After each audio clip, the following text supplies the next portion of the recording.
연말의 마지막 선물 여러분들은 보통 뭘로 받으시나요? 크리스마스 선물로 받죠? IPO 시장에도 크리스마스 선물이 하나 남아 있습니다. 바로 제일모직인데 제일모직이 공모주 청약을 하루 앞두고 있습니다. 여러분들이 예상하는 것과 마찬가지로 제일모직 공모주 청약의 인기는 상당할 것으로 기대가 되는데 어느 정도로 기대가 되고 또 만약에 이번에 처음으로 공모주 청약을 하고 싶으신 분들이라면 어떻게 하는 것이 좋은지 저희가 방법론까지 제시를 해드리도록 하겠습니다. 임지은 기자 나와 있습니다. 어서 오세요. 안녕하세요. 네, 안녕하세요. 저희가 사실 공모주 청약에 대한 이야기는 거의 한 10월쯤부터인가요? 굉장히 많이 하긴 했어요. 네. 삼성 SDS부터 뭐 작은 기업들의 IPO 이야기까지 굉장히 많이 하긴 했는데 그만큼 네. 올해 공모주 시장이 굉장히 뜨거웠습니다. 맞아요. 네. 그런 것 같아요. 그런데 오늘은 이제 정말 딱 하루 남겨두고 있죠. 제일모직의 공모주 청약. 네. 자, 이 얘기를 해보도록 하겠습니다. 지금 분위기가 좀 어떻습니까? 굉장히 증권사 얘기 들어보면 네. 굉장히 뜨겁다고 하거든요. 뭐 SDS 공모주 청약 때보다 그 열기가 더 뜨겁다 이런 얘기까지 들리는데 한번 좀 지켜봐야겠죠. 근데 저는 이제 개인적인 좀 사족을 붙이자면 네. 지난 2007년도에 그 펀드 1인 1계좌 뭐 펀드 만들 때 유모차 몰고 네. 그 이제 주부들이 증권사에 와서 계좌를 만들지 않았습니까? 네. 그리고 나서 2008년도에 이제 금융위기가 터지면서 이제 펀드가 막 반토막이 났습니다. 네, 예. 그렇죠. 그런 이제 그 사례를 한번 이제 비추어 봤을 때 지금 공모주도 너무나 지금 열기가 과열된 게 아닌가 이런 생각도 조금 이제 개인적으로는 하고 있는 상태입니다. 하긴 삼성 SDS의 주가 물론 이 공모가보다는 지금 주가가 높이 형성이 되어 있긴 하지만 시초가보다는 꽤 많이 내려와 있는 상태이기도 하니까 네. 좀 그런 우려도 있을 수밖에 없는데 임지은 기자가 조금 전에 그 얘기하셨을 때 유모차 끌고 온다길래 전 뭐 유모차에 돈 담아오나 뭐 이런 생각을 했었는데 그 정도는 아니었었고 그렇죠? 네. 삼성 SDS보다 제일모직에 대한 기대감이 더 높다고 하는데 그 이유가 특별히 있을까요? 뭐 기대감이 높다 네. 이런 표현은 조금 약간 또 어울리진 않을 것 같고요. 그럼요. 일단 삼성 SDS 공모주 청약에 참여했던 분들이 네. 이제 수익을 많이 거두지 않았습니까? 네. 첫날 이제 시초가가 2배 가까이 됐죠. 이제 공모가가 맞아요. 19만 원이었는데 시초가 38만 원을 찍었습니다. 그러면서 이제 각종 모임, 연말에 모임 많잖아요. 네. 각종 모임에서 내가 얼마를 땄다 뭐 이런 이제 네.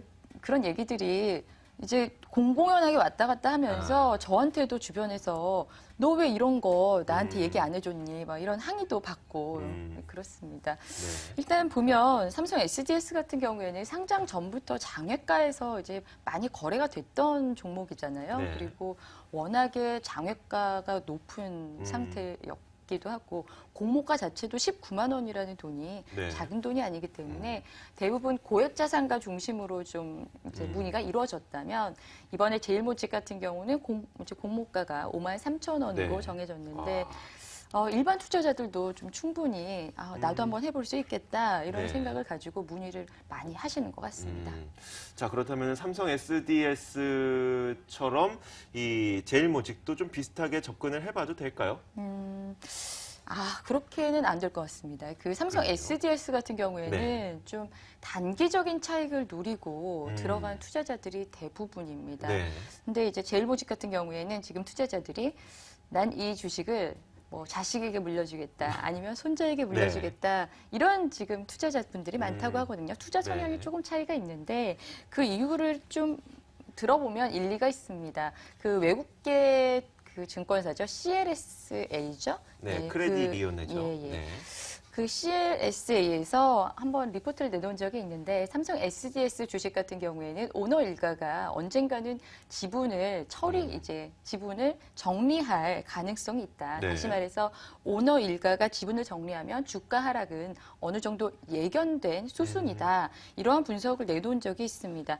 그에 반해서 제일모직 같은 경우에는 삼성그룹의 지배구조 정점에 있기 때문에 네. 결국은 오너들이 끝까지 보유할 수밖에 없는 없는 주식인데다가 이제 제일모직 주식 가치가 높게 형성이 되어야만, 유지가 되어야만 이 오너 일가가 주식을 덜 희석하면서 그룹 전반적으로 이 지배력을 더 공고히 할 수 있기 때문에 중장기적으로 기업 가치가 더 높아질 것이라는 전망이 우세한 상황입니다. 그래서 이제 증권업계에서는 농담 반 진담 반으로 네.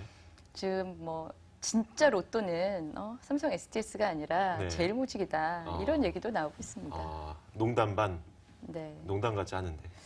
그걸 잘 같은. 모르겠습니다. 이제 네. 그 투자 성향에 따라서 그쵸. 난 단기 차익을 노리겠다 이런 분들은 이제 삼성 SDS가 굉장히 그 수익률이 높으니까요. 네, 그렇죠. 그런데 제일모직 같은 경우에는 지금 뭐 최고가 지금 10만 원 뭐 목표 주가 제시한 곳이 오늘 나왔더라고요. 네. 10만 원. 그동안에는 뭐 9만 1,000원, 7만 원 뭐 이렇게 나왔었는데. 근데 이제 공모주 청약을 실시하기 전에 오늘이 되나요? 수요 예측이 다 완료가 된 후에 시작을 하게 되잖아요. 네, 그런데 네, 그렇죠. 수요 예측에서는 삼성 SDS가 오히려 판정승을 거뒀다는 얘기를 써주셨네요. 이건 무슨 얘기인가요?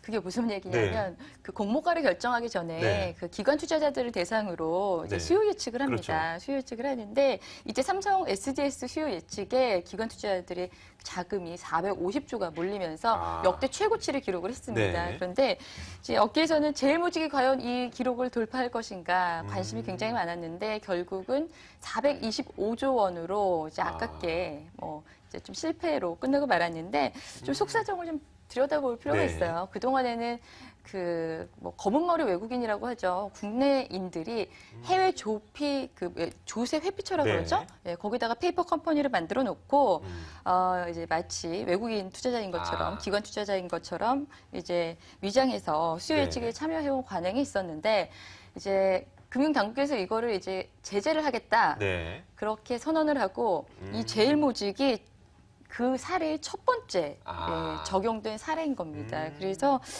좀 뭐 아주 똑같은 선상에서 보기는 좀 힘들다 이런 뭐 분석도 여러 가지 있습니다. 규제 사항이 있음에도 불구하고 450조 원과 425조 원, 25조 원 정도밖에 차이 안 난다는 거는 오히려 네. 어떻게 보면 실질적인 수요는 제일 모직이 더 많았을 수도 있겠다라는 게 추정 정도는 가능하겠네요. 뭐 네. 추정 정도는. 근데 뭐 그게 그렇게 막 중요한 것 같지는 않습니다. 예. 알겠습니다. 예. 자, 그렇다면 증권사들에서 과연 이 제일모직에 대한 기업을 어느 정도의 성장성을 갖고 있다고 평가를 하는지 궁금한데 방금 말씀하셨던 것처럼 오늘 나왔다고 했나요? 10만 원 선까지 네, 네. 목표 주가? 그렇습니다. 어떻게 평가하고 있습니까? 일단 무엇보다 제일모직은 삼성그룹의 최정점에 네. 있다는 그 뭐 경영권 승계 과정에서 가장 핵심적인 역할을 할 것이라는 점에서 삼성그룹 지배구조의 최대 수혜주라는 점, 요 점에 네. 대해서는 모든 증권사가 굉장히 이제 긍정적으로 평가를 하고 있습니다. 제일모직 지분 구조를 한번 좀 살펴볼게요. 네. 네. 이재용 삼성전자 부회장이 23.2% 가지고 있고요. 네. 이부진 사장과 이서연 사장이 각각 7.75% 가지고 있습니다. 그 밖에도 그 이건희 회장이 3. 몇 % 이렇게 가지고 있으면서 오너 일가가 지분이 40%가 좀 그러네요. 넘습니다. 앞서 말씀드렸듯이 오너 일가가 삼성그룹에 대한 이제 지배력 확고히 하기 위해서는 제일모직의 기업 가치가 앞으로 좀 상승을 해야 된다 이런 분석입니다. 다만 적정 가격에 대해서는 지금 각 증권사마다 조금씩 네, 의견이 엇갈리고 그렇군요. 있는데요. 삼성 SDS 때는 그 공모 청약 전에 한 10군데 넘는 증권사가 네. 그 목표 주가를 제시를 했습니다. 네. 그것도 공모 주가의 한 2배 넘는 막 이런 맞아요. 높은 50만 원까지 나왔었어요. 높은 이제 목표 주가를 제시를 했다면 지금 증권사들 오늘까지 단 4곳이 목표 주가를 제시를 하고 있습니다. KTB 투자증권, LIG 투자증권이 7만 원, 또 키움증권이 9만 1,000원, 오늘 하이투자증권이 10만 원까지 이렇게 제시를 하고 있는데 뭐 좀 주춤한 모습이네요, 다소. 그 제일모직은 삼성 SDS와 다르게 지배구조의 정점에 있기 때문에 주가 하락이 어떻게 보면 예견되어 있지 않다. 그래서 더 어떤 기대감이 있을 법도 한데 이런 모습이 나타나는 이유는 뭘까요?